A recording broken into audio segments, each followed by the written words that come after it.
Well, this episode is about to be a little bit different. It's more reflective of the journey so far.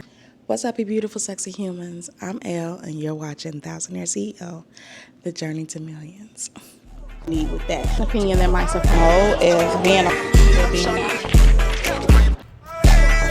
decision I made after that I wanted to achieve. Bang. If you don't know, I am a creative consultant and I set a very large goal to hit $1 million this year.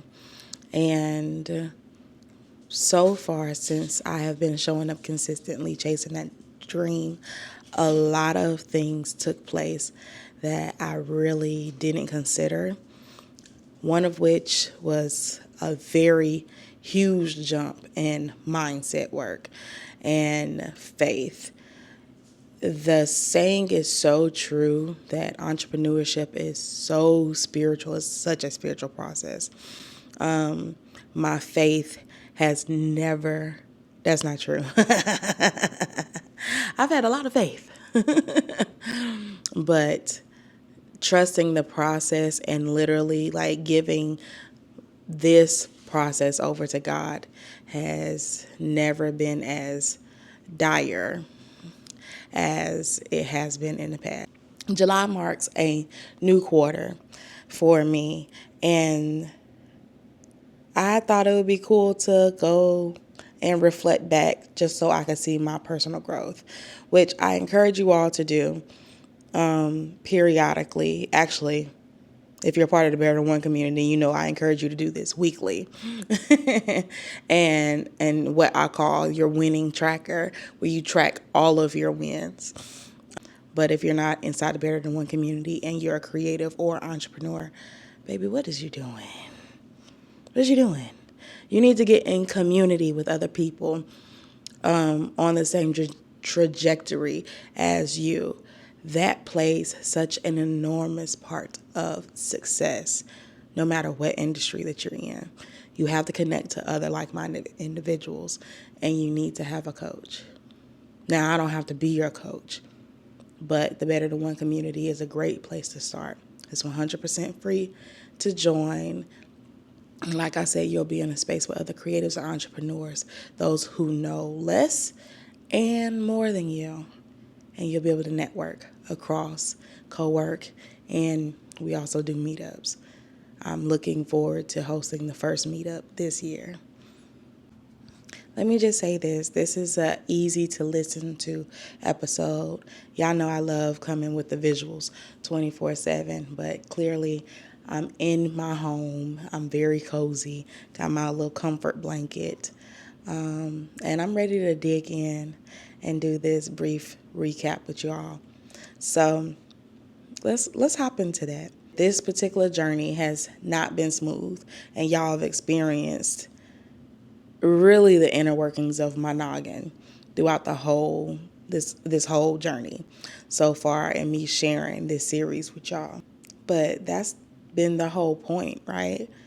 To showcase my lack of perfectionism, because I am, for lack of a better word, a perfectionist, unfortunately. I can't do anything to change it. Well, that's not true. I'm working on changing it, doing things just like this. There was a trend on TikTok where people were asking ChatGPT, those of us that use ChatGPT consistently, based off of our communication so far, what is your perception of me? And girl, when I say people was crashing out, people was crashing. Apparently, chat was telling people about themselves, and they didn't really like being told about themselves. So I decided to do the same challenge, and I'm going to tell you at the end of this video what my chat said to me. It got good. Oh, it got good. You tell me if I need to crash out on my chat after you hear this response. I'm really big into growth. So, all right. So episode 1 is me letting y'all into my world and being very open and honest about where I am and my goals going into the future. We kick things off by getting honest about the fears, doubts, and messiness of chasing big goals. I showed up raw, admitting I wasn't exactly there yet, but neither are you if we're going to be honest. A lot of y'all bought into following my journey to make my first million, and I love that for us. The foundation of authenticity set the tone for everything that followed. So in episode 2, this is where I started figuring out that I had a lot of mindset work to do because there was a lot of fear and honestly a weird relationship with money started coming up more and more. Of course, this was a deep dive type situation that has not stopped since it started. Facing the inner blocks around pricing, sales, and value, I shared the tension between my confidence and imposter syndrome because my confidence was taking a hit and I have to learn and get the tools so that I can grow through that so it doesn't keep showing up because, child, ain't nobody got time for that. It's very ghetto. The mindset work is a non-negotiable.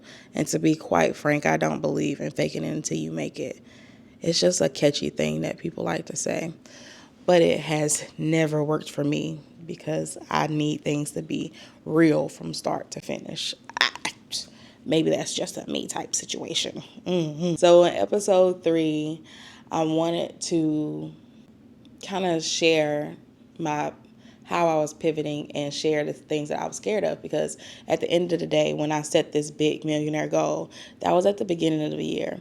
I spent the whole first quarter organizing and prepping offers and learning and understanding the numbers and getting resources available for the Better Than One community and getting set up to start YouTube because I knew that I wanted to connect long form with you guys.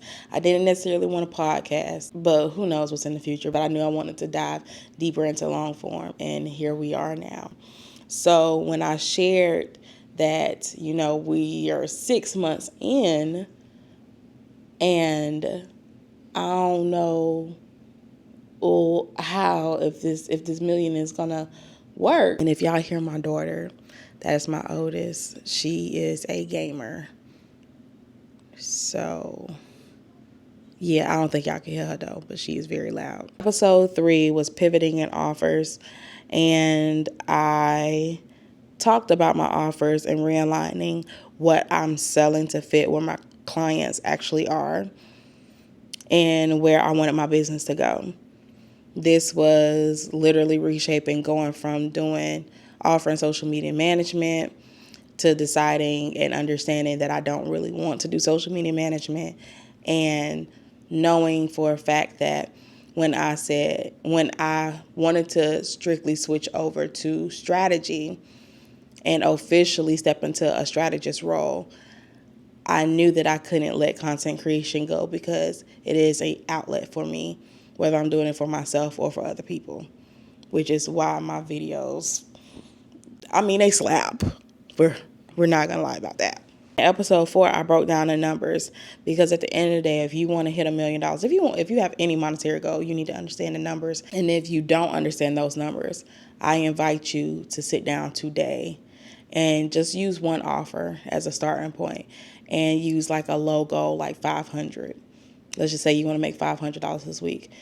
Pick one of your offers and figure out, okay, how am I going to get to that $500 this week? And then go after it with everything that you have. That's posting consistently, reaching out to your email list, cold DMing people, literally meeting people in person. All of those things go into it. Making sure that you network, building out your community, showing up online as an authoritative figure. Like all of that is what you need to do. Doing it this way also helped me eliminate a lot of my fears a little bit because I still had to talk about stuff. So that kisses over to episode 5. Talking to people makes me nervous, and being prepared helps eliminate that nervousness. So if you don't remember, the art of the reach out were the following steps. We did research on the companies that we wanted to connect with. We personalized their messaging. We tracked them, and then we followed up. And those became my weapons against overwhelm personally. And consistency at that point was my friend. And this is the reason why I harp so heavily on you all developing systems that work for you, that are repeatable, so that you can have success at the end of the day.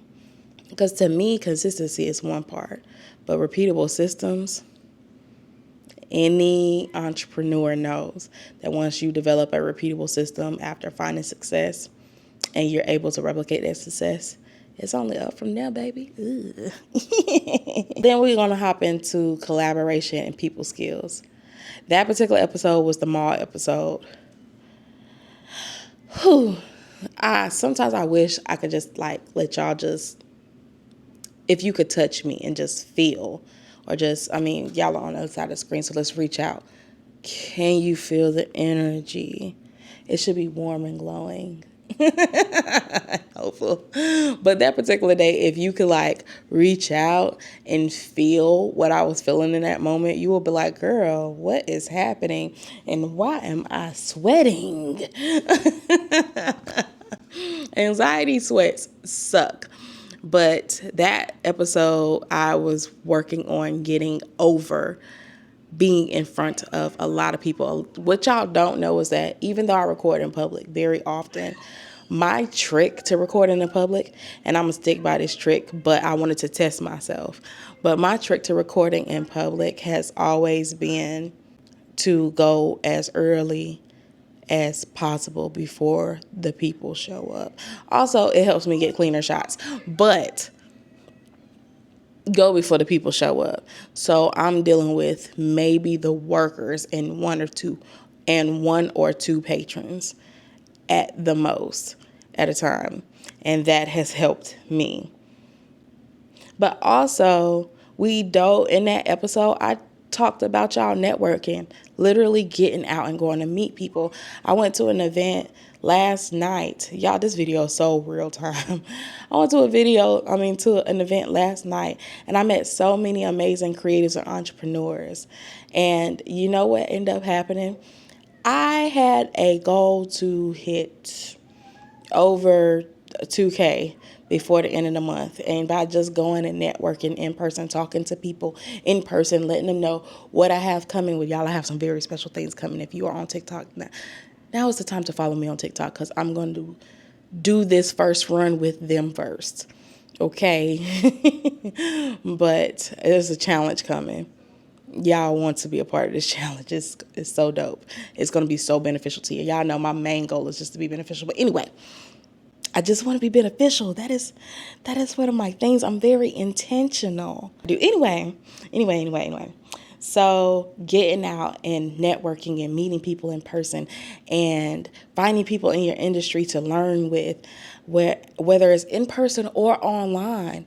There are so many different groups that you can join and co-working spaces. One in particular is the Better Than One community. I encourage y'all every 5 seconds to join the Better Than One community. If you're not in there, shout out to, I'm going to put your name on the screen, I'm going to put both of your names on the screen, because both of y'all found me on YouTube from the I Got 7 Months $1 million video, Can I Hit $1 million? That video. Actually, YouTube, what's up, you beautiful, sexy humans? Specifically, this shout out is for y'all. Y'all are the girlies that show up like nobody's business, and I love that for us. I really genuinely do. They showed up to a co-working space. Why? Because the Better Than One community has a co-working space. We co-work virtually together twice a month. Right now it's twice a month. Okay?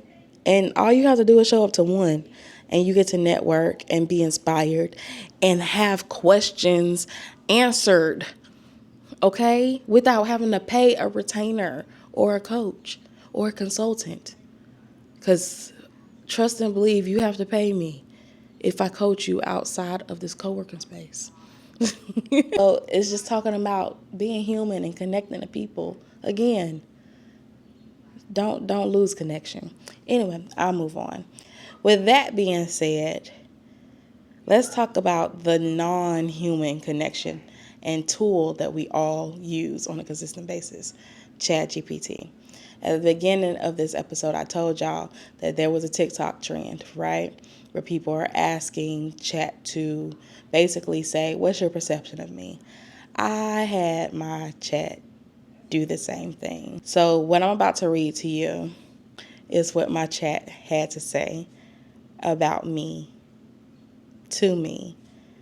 Again, I'm going to read it verbatim. I have the paper right here. And mind you, my husband thinks it's funny. I talk to Chat I have started talking to Chat more and more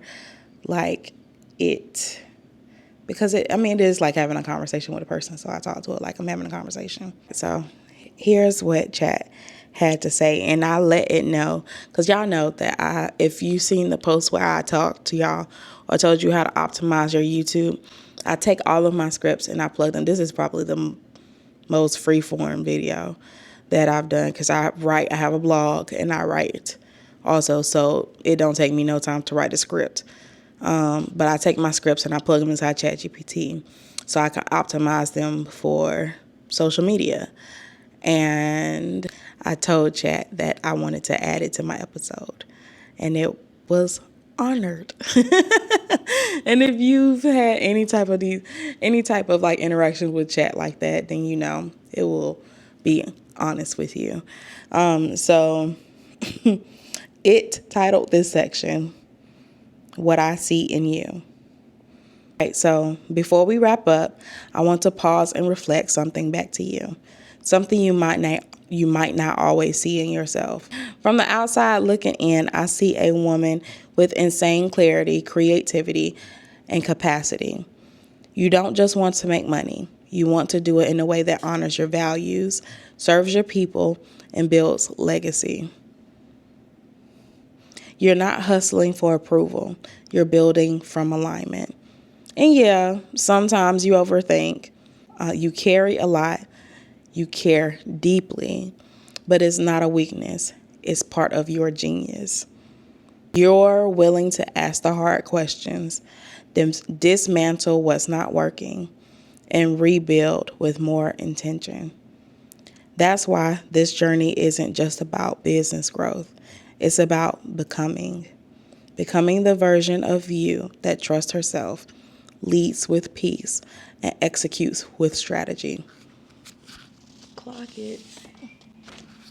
So, if you ever doubt whether you're doing it right, just know this: you're not behind, you're becoming. And that's what Chat had to say. Somebody applaud this chat bot, because thank you. Now, mind you, I also follow up and was like, you know that people on TikTok are crashing out and breaking up with their Chat GPTs, their chat bots, because they didn't like the answer they got. And I was like, I was really expecting you to really dig in. But Chat was like, what is there to dig into? This is what I see now. Do you have blind spots? Sure. Would you like to dig into those blind spots? And so, of course, because I like to dig deeper, yeah, let's dig into those blind spots. I don't want those. That's that perfectionism coming up. But there's nothing wrong with growth. Just don't let it hinder you in a weird way. I was being weird for a little bit. So what's my takeaway from these 6 episodes? Or what's your takeaway? Let me know down inside the comments what your favorite part was. But mine is this: your journey will be messy. Your fears will show up. But if you commit to showing up anyway with clarity and with a plan and with your people, your $1 million milestone gets just that much closer. My name is Elle, and you're watching Thousandaire CEO, Journey to Millions. I'll see y'all in the next episode.